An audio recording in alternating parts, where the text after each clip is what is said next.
오늘 전에 읽으신 본문의 말씀을 가지고 교회는 누구에게나 열려 있어야 합니다. 교회는 누구에게나 열려 있어야 합니다. 이러한 제목을 가지고 함께 은혜를 나누어 보고자 합니다. 교회는 유일하게 복음을 가진 자들입니다. 그러기에 복음은 누구에게나 열려 있어야 됩니다. 그러기에 복음을 가진 교회 또한 누구에게나 열려 있어야 마땅하다라는 것입니다. 그러한 관점에서 오늘 본문은 이방인이었던 고넬료가 세례를 받은 사건을 다루고 있습니다. 그리고 이 사건은 하나님의 백성이 되는 그 자격이 유대인이라는 신분에 제한되는 것이 아니라 모든 인류에게 허락되었다라는 사실을 보여주고 있는 사건입니다. 유대인이라는 신분에 제한을 받는 것이 아니라 모든 인류에게 허락된 것이 하나님의 백성이 되는 자격이다라는 것입니다. 신약 성경에 많은 지면을 차지하고 있는 서신서들을 살펴보다 보면 이방에 세워진 교회들에서 일어난 가장 격렬한 논쟁 중에 하나가 유대주의와 복음주의 사이에서 빚어진 갈등에서 빚어진 논쟁이라는 사실을 우리가 확인하게 됩니다. 유대주의와 복음주의 사이에서 빚어진 갈등에서 빚어진 논쟁. 이는 유대주의에 빠져 있었던 유대인 신자들이 이방인들도 율법에 따라 할례를 받아야 되고 그들도 율법을 준수해야 하나님의 백성이 될 수 있다는 그러한 주장을 펼쳤기 때문입니다. 그리고 이로 인해서 하나님의 백성이라는 자격을 위한 그 조건이 무엇인지에 관한 문제가 초대교회에서 큰 논쟁의 중심에 서게 되었다라는 것입니다. 그러나 우리가 사도행전 10장과 11장 말씀을 살펴보다 보면 이 논쟁에 대한 답이 이미 제시되어져 있다라는 사실을 발견하게 됩니다. 왜냐하면 복음의 소식이 이방인들에게 처음 전해질 때에 하나님이 그들을 택하셨다라는 그 증거로 그들에게 성령이 우선하여 임하셨기 때문입니다. 성령이 우선하여 임하였다. 그들이 무슨 자격을 갖춘 것이 아닙니다. 그들이 무슨 조건을 갖춘 것도 아닙니다. 그러나 그들이 복음을 들을 때에 그 복음이 믿어졌고 그 믿어짐으로 말미암아 그들에게 성령이 임하였다. 우선적으로 임하였다. 그 사실이 사도행전 10장과 11장에 연이어서 기록되어 있다라는 것입니다. 그리고 베드로는 그 일을 목도한 후에야 비로소 그들에게 세례를 베풀게 되는 것입니다. 사도행전 11장 17절 말씀입니다. 그런즉 하나님이 우리가 주 예수 그리스도를 믿을 때에 주신 것과 같은 선물을 그들에게도 주셨으니 내가 누구이기에 하나님을 능히 맡겠느냐 하더라. 내가 누구이기에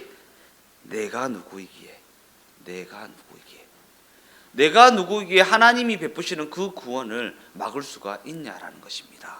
내가 어떤 위치에 있는 존재이기에 과연 하나님이 하시는 그 일을 막을 수가 있냐라는 것입니다. 이는 하나님이 유대인 신자들에게 주신 것과 같은 똑같은 선물, 곧 성령의 동행하심을 이방인들에게도 허락하셨기 때문에 베드로 자신도 그들에게 세례를 베풀게 되는 것이 마땅한 일이었다라는 얘기를 하고 있는 것입니다. 그런데 이방인들에게 세례를 베푼 그 일이 왜 그렇게 큰 문제가 되었던 것일까? 본문 11장 2절에서 3절까지의 말씀입니다. 베드로가 예루살렘에 올라갔을 때에 할례자들이 비난하여 이르되 네가 무할례자의 집에 들어가 함께 먹었다 하니, 율법을 충실하게 따르는 유대인들은 결단코 이방인들과는 식사를 함께 하지 않습니다. 왜냐하면 그들의 전통에 의하면 함께 식사를 한다는 것은 그들을 한 식구로 인정한다는 의미였기 때문에 유대인들은 오직 동족들과만 식사를 했습니다. 함께 식사를 한다는 것은 한 식구가 되었다라는 것을 의미하는 것이기 때문에, 그래서 우리가 예배를 끝나고 식사를 함께 하잖아요. 그리고 말씀 나눔을 하잖아요. 말씀 나눔을 하고 식사를 함께 하는 것까지가 제가 예배라고 얘기하는 이유는 바로 이러한 이유에서입니다. 한 식구가 되었다라는 것을 의미하는 것이기 때문에. 그리고 여기에는 택함 받은 거룩한 민족으로서 그 고귀함을 더럽힐 수 없다라는 생각이 내포되어 있습니다. 유대인만이 한 식구다. 유대인만이 거룩하다. 유대인만이 거룩한 민족이다. 그렇기 때문에 그 고귀함을 지키기 위해서는 나는 다른 민족과는 식사를 하지 않는다라는 생각이, 그들이 이방인과 식사를 하지 않는 그 생각 속에 내포되어 있다라는 것입니다. 그런데 그러한 전통을 가진 유대인이었던 베드로가 이방인들과 함께 식사를 했다라는 것입니다. 그래서 예루살렘에 있던 할례 받은 신자들, 곧 유대인 신자들이 베드로를 향해 어떻게 더러운 이방인들과 함께 식사를 할 수 있냐고 따져 묻게 되었던 것입니다. 이에 대해 베드로는 자신 스스로의 의지로 한 것이 아니라는 해명을 하게 됩니다. 이는 내가 내 스스로의 의지로 시작한 일이 아니다. 어느 날 하나님이 내게 환상을 보여주셨고 성령께서 고넬료가 보낸 그 사람을 따라가라고 하셔서 그를 따라갔을 뿐이다. 그를 따라가 고넬료를 만났더니 그도 환상을 보았는데 천사가 나타나 요바에 있는 나를 불러오라고 해서 사람을 보내 나를 불렀다 하더라. 나는 그저 그 인도하심을 따라 고넬료와 그의 가족들에게 복음을 전했을 뿐인데 그들에게 성령이 임하였고 그래서 세례까지도 베풀게 된 것이다 라는 변명을 하고 있는 것입니다. 그러게 이 사건의 핵심은 성령 세례가 먼저이냐 물 세례가 먼저이냐 하는 논쟁이 아닙니다. 이는 하나님께서 이방인들을 택하여 주셨으니 우리도 그들을 하나님의 백성으로 인정하고 받아들이는 것이 마땅하다라는 것입니다. 그 선택의 주권이 누구에게 있느냐라는 것입니다. 그 선택의 주권이 누구에게 있느냐? 하나님에게 있습니다. 오직 하나님에게만 있습니다. 하나님이 택하였으니 우리는 받아들이는 것이 마땅하다라는 것입니다.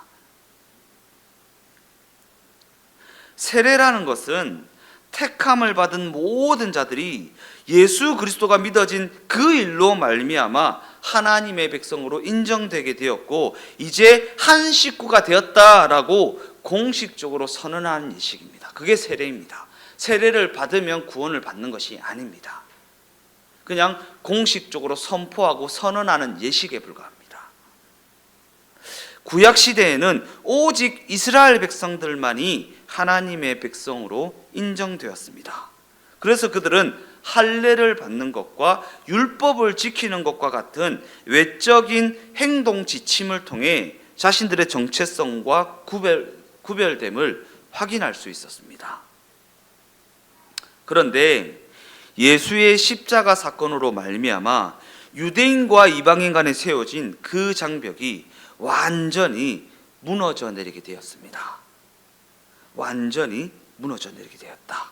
즉 예수의 십자가 죽음으로 말미암아 성전 휘장이 위로부터 아래까지 찢어진 사건, 그 사건이 바로 이를 증명하는 것입니다.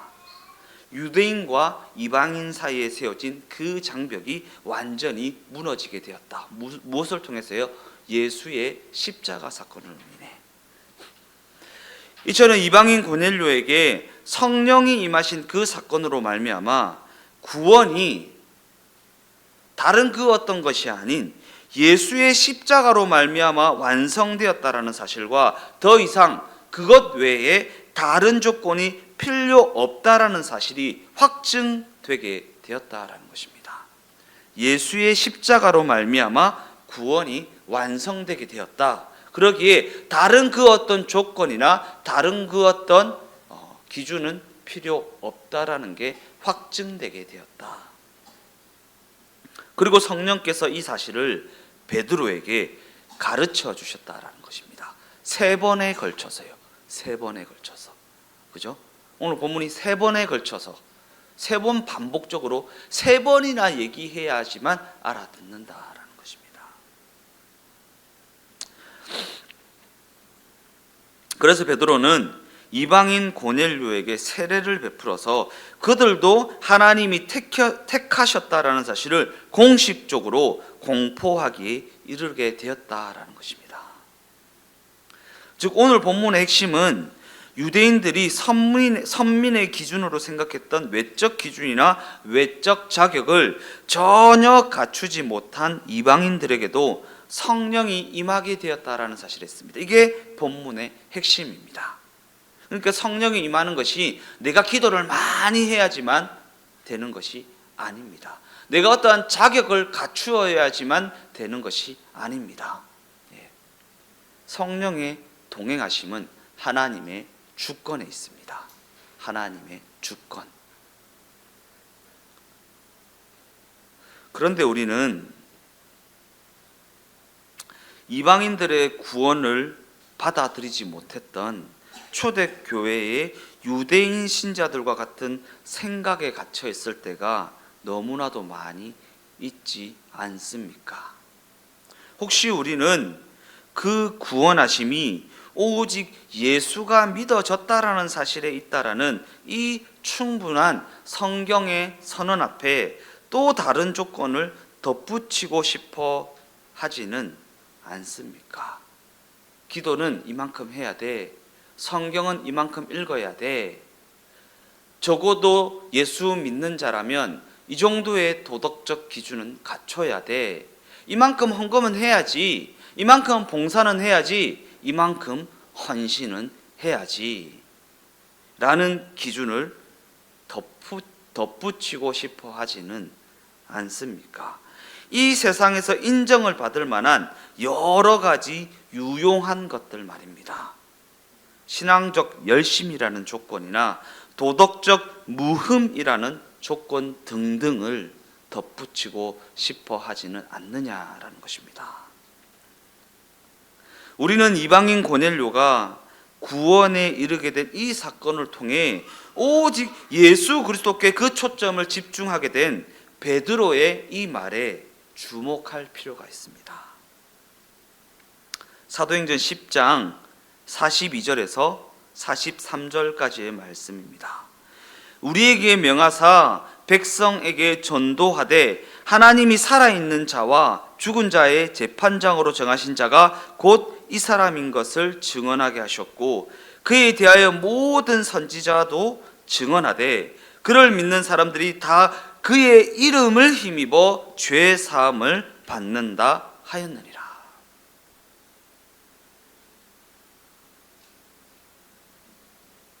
오직 예수님만이 구원과 심판을 행하시는 주관자이십니다. 오직 예수님만이 구원자이시고 심판자이십니다.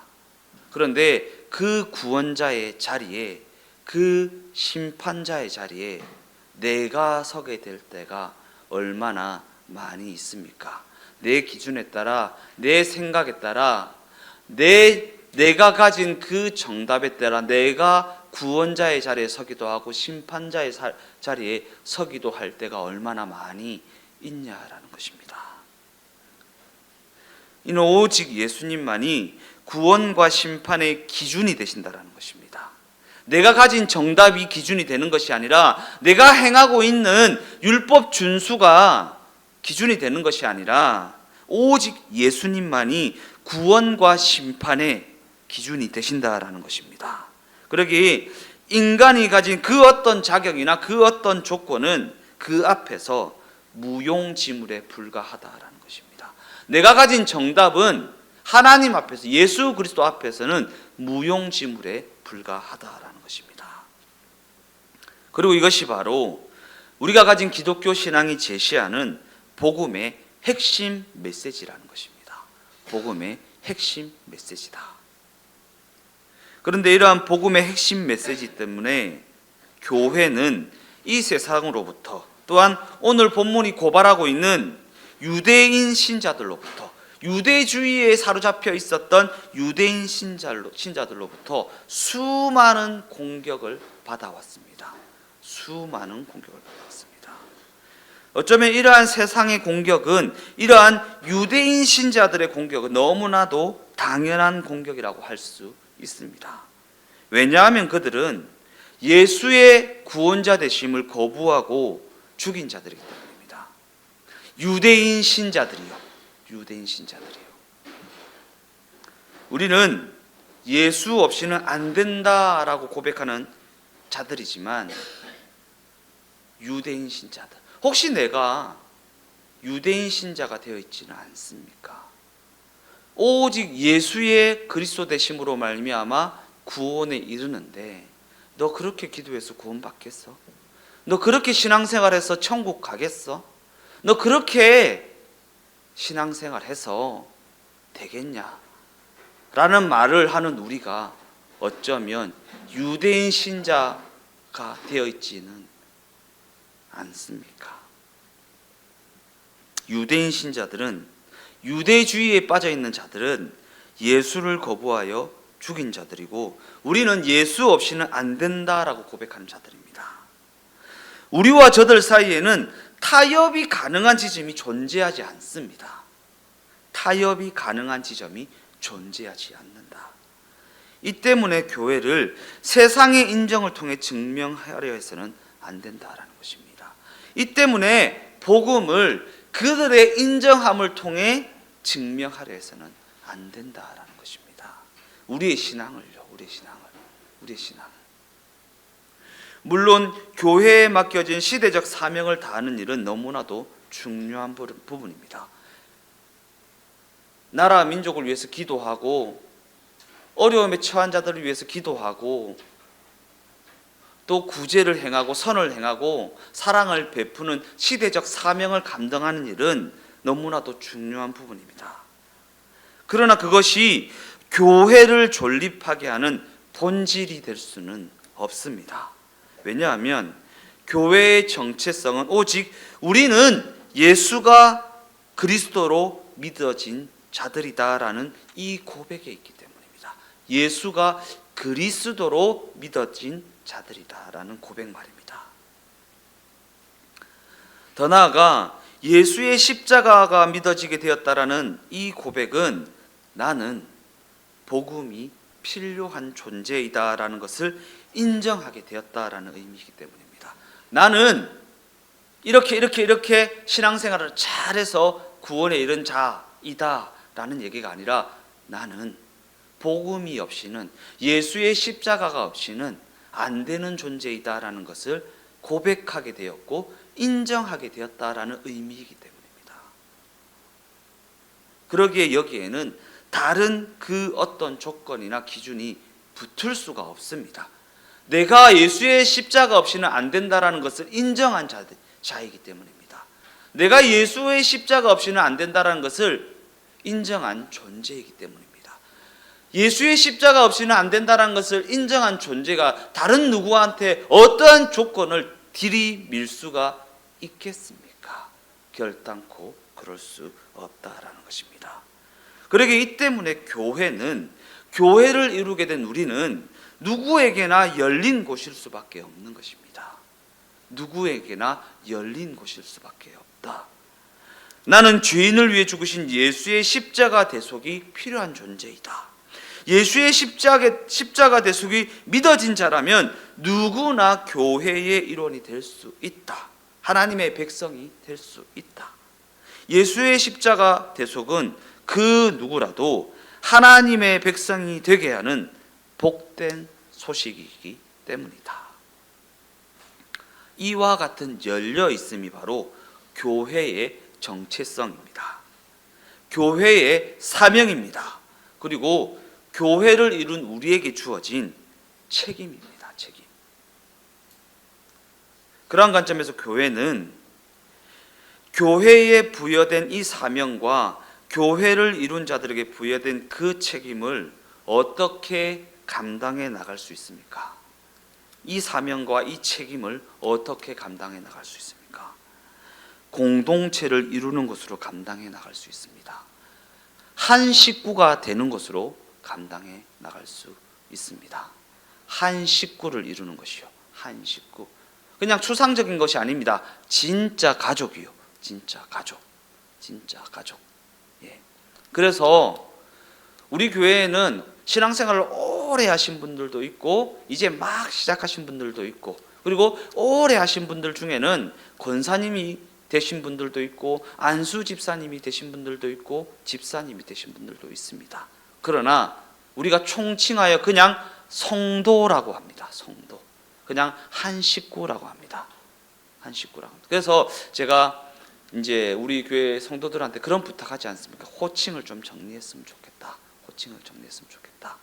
성도라고 했으면 좋겠고 어머님, 할머님 이렇게 얘기했으면 좋겠다라는 것입니다. 예.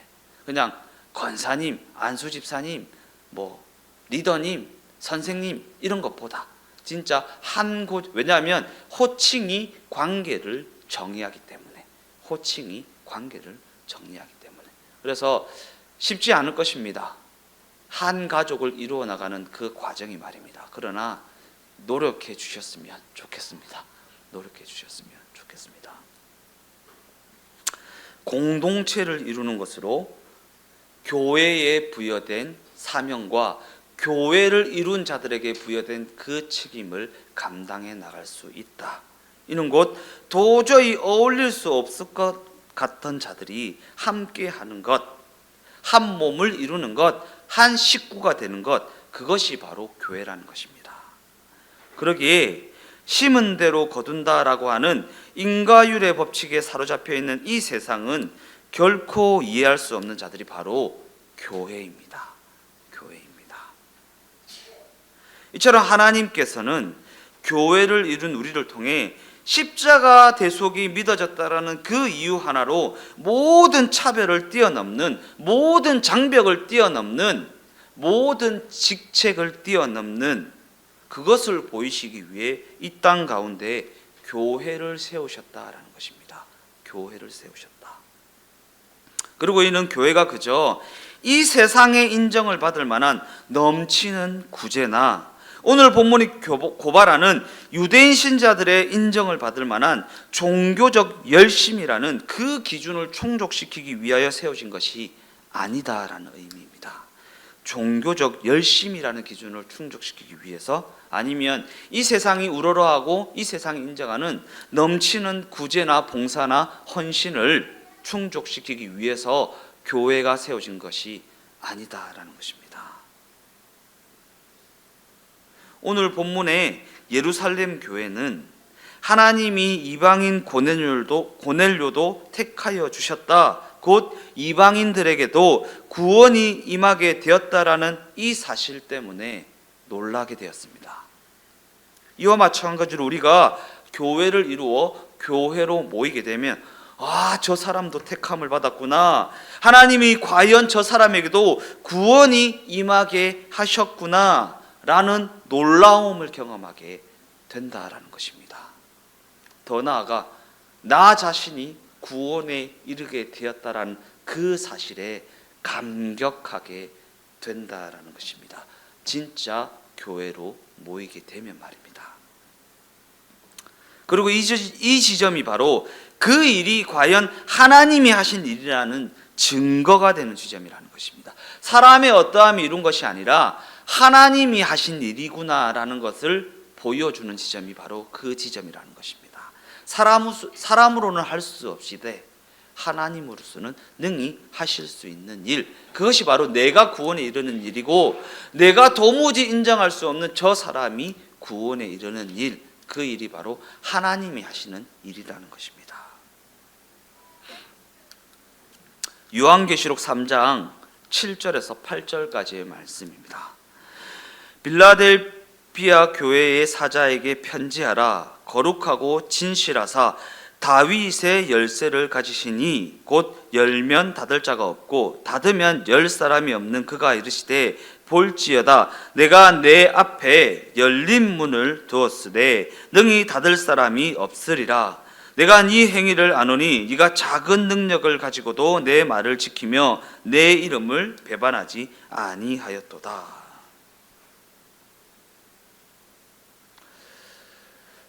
성경이 증언하는 빌라델비아 교회는 인내로서 열린 문으로 존재하는 교회였습니다. 인내로서 열린 문으로 존재하는 교회. 그 실력이, 그 능력이 적음에도 불구하고 하나님의 말씀을 지키는 자, 곧 그 말씀의 다스림을 받아 그 말씀에 순종하여 인내함으로써 열린 문으로 존재하는 교회가 바로 빌라델비아 교회였다라고 성경은 증언하고 있다라는 것입니다. 그들은 무슨 대단한 일이나 무슨 신통한 일을 감당했던 것이 아니라 그저 예수가 그리스도로 믿어진 자들이 교회를 이루어서 그들이 처한 모든 상황 가운데 열린 문으로 존재하는 일을 감당했을 뿐이라는 것입니다. 열린 문으로 존재하는 것, 그것이 바로 교회의 사명입니다. 이처럼 교회는 늘 열려 있어서 의심하는 자도 올 수 있어야 되고 반대하는 자도 올 수 있어야 되고 나와는 다른 생각과 기준을 가진 자들도 올 수 있는 곳이어야 합니다. 나와는 코드가 맞지 않는 사람과도 어울릴 수 있는 곳, 그것이 바로 교회입니다. 왜냐하면 교회는 그 누구라도 올 수 있게 하는 것이 그들에게 부여된 책임이고 사명이기 때문입니다. 그런데 우리는 어떠한 자격이나 어떠한 조건을 정해서 그 걸음을 제한하거나 그 문을 닫고 싶어 한다라는 것입니다. 여기서 교회는 교회 공동체만을 칭하는 것이 아닙니다. 주동행교회 각 사람이 교회입니다. 나 자신에게도 다른 사람이 들어올 수 있도록 문을 열어주어야 합니다. 옆에 있는 성도가 나 자신의 삶에 들어올 수 있도록, 공유할 수 있도록 내 자신을 열어볼 수 있는 곳, 그것이 바로 교회입니다. 그리고 그렇게 열린 문으로 존재한다는 게 교회의 사명이고 교회를 이룬 자들에게 부여된 책임입니다. 집에 누군가가 놀러 온다라는 것은 굉장히 피곤하고 굉장히 번거로운 일입니다. 한 번은 제가 저희 집에 제 친구 목사 식구들을 초대한 적이 있습니다. 우리는 딸을 키우는 집인데 그 집은 아들을 키우는 집입니다. 아들 둘을 데리고 왔는데 집이 폭탄을 맞은 거예요. 완전히 책장에 책이 하나도 남아있지 않습니다. 다 꺼내져 있습니다. 다 꺼내져 있고 막. 그런데 그 일을 감당해내는 것이 교회를 이룬 자들에게 부여된 책임이라고 성경은 말하고 있다라는 것입니다. 손님이 온다 하면 안 하던 청소도 해야 됩니다. 안 하던 청소도 해야 되고 그들이 지나가고 나면 그 정리를 하는 수고로움도 감당해야 될지도 모르겠습니다. 여러 가지 번거로운 일들이 많이 있을 수 있습니다. 교회를 이룬다라는 것이 말입니다. 그러나 그 일을 감당하는 것이 교회를 이룬 자들에게 부여된 책임이라고 성경은 말하고 있다라는 것입니다. 이 시대 많은 사람들이 교회를 이루었다고 하면서 어떠한 자격이나 어떠한 조건을 정해서 그 걸음을 제한하거나 그 문을 닫고 싶어하는 경우가 너무나도 많이 있습니다. 물론 각 교회마다 저마다의 특징을 갖는 것은 너무나도 당연한 일입니다. 모여있는 다수의 공통된 성향을 따라 하나의 색깔을 띌 수도 있습니다. 우리 주동행교회만 봐도 우리 주동행교회에 불러진 성도들의 어떠한 방향성이 너무나도 분명하고 그 색깔이 너무나도 분명하다라는 것을 알 수 있습니다.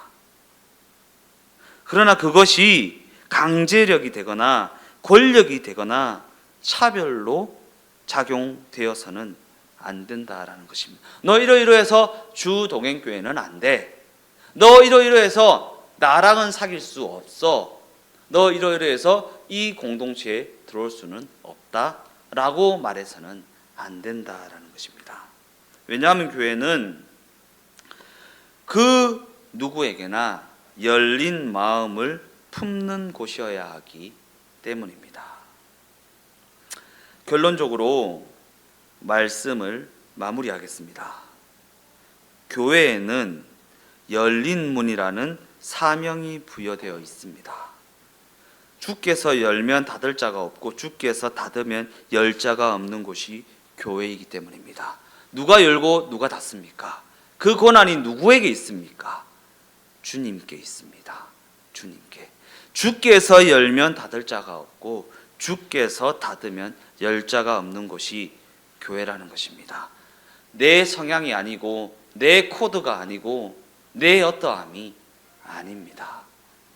주님의 다스림을 받아 인내함으로 견뎌냄으로 열기 싫음에도 불구하고 열어야 할 때가 있고 닫고 싶음에도 불구하고 열어야 할 때가 있고 나는 열고 싶지만 주께서 닫으라고 하면 닫아야 할 때도 있다라는 것이 교회의 반응이어야 한다라는 것입니다. 우리는 이 사실을 알고 교회로 모여야 합니다. 왜냐하면 우리가 교회로 모였다라는 것이 어떠한 의미인지 알지 못하면 또한 교회로 모인 자들에게 부여된 그 책임이 무엇인지 알지 못하면 교회를 향해 오직 자신이 추구하는 것만 해야 한다라는 요구를 하게 되고 그것에만 맞추어야 한다라는 요구를 하게 되고 이 교회를 향해 자신의 기준에 맞는 것만을 하자는 엉뚱한 요구를 하게 되기 때문입니다. 각자의 기호와 각자의 취향이 교회에 부여된 근본적인 사명과 근본적인 그 정체성을 삼켜버리면 안 된다라는 얘기를 하고 있는 것입니다. 교회에 부여된 책임 중에 그 모임 가운데 자기 마음에 들지 않는 그 사람을 인내로서 참아주고 인내로서 함께 앉아있는 그 일보다 더 큰 책임은 없기 때문입니다. 더 나아가 그 일이 바로 교회에 부여된 사명이기 때문이고 또한 그 일이 바로 교회를 이룬 자들에게 부여된 책임이기 때문입니다. 이 사명과 이 책임 앞에 자신의 닫혀진 그 문을 열 수 있는 그 문을 열어 함께 한 식구를 이루어 나가는 우리 주동행교회가 되어지시기를 예수님의 이름으로 축원드립니다.